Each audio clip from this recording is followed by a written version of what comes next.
Soft glam look create చేద్దామా? First అయితే skin prep అయిపోయిన తర్వాత ప్రైమర్తో స్టార్ట్ చేయండి.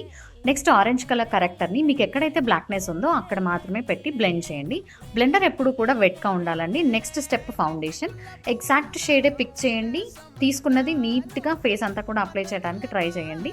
నెక్స్ట్ కన్సీలర్ పెట్టండి. ఇక్కడ నేనైతే పాయింట్స్ పెడుతున్నానో ఇలానే మీరు పెట్టండి. తర్వాత 2 to 3 minutes వదిలేసేయండి. ఈలోపు ఐ మేకప్ చేసుకోండి, ఐబ్రోస్ ఫిలప్ చేసుకోండి, మస్కారా, కాజల్ ఇవేవైనా అప్లై చేయొచ్చు. నేనైతే ఇక్కడ లైట్ కలర్ షేడ్ని ఐ మేకప్గా ప్రిఫర్ చేస్తున్నాను. తర్వాత కన్సీలర్ని బ్లెండ్ చేసేద్దాం. ఈ బ్లెండింగ్ ప్రాసెస్ అనేది నీట్గా చేయాలండి, లేదంటే కేకీగా వస్తుంది. లూజ్ పౌడర్ని బేకింగ్ ప్రాసెస్కి యూస్ చేస్తున్నాను. ఈ స్టెప్ తర్వాత కాజల్ అనేది యూస్ చేస్తున్నాను. I'm not an eyeliner person, so మస్కారాతో మాత్రమే ప్రెప్ అనేది చేస్తున్నాను. దీని తర్వాత కాంపాక్ట్ పౌడర్తో కానీ లేదా అదే లూజ్ పౌడర్తో మీరు ఫేస్ అంతా ఈవెన్గా బ్లెండ్ అవుట్ అనేది చేయండి. లూజ్ పౌడర్ ఖచ్చితంగా యూస్ చేయాల్సి ఉంటుందండి, ఎందుకంటే మేకప్ని లాక్ చేస్తుంది అనమాట. అండ్ దీని తర్వాత లిప్ లైనర్తోనే నేను లిప్స్ని ఫిలప్ చేస్తున్నాను, లిప్స్టిక్ యూస్ చేయట్లేదు.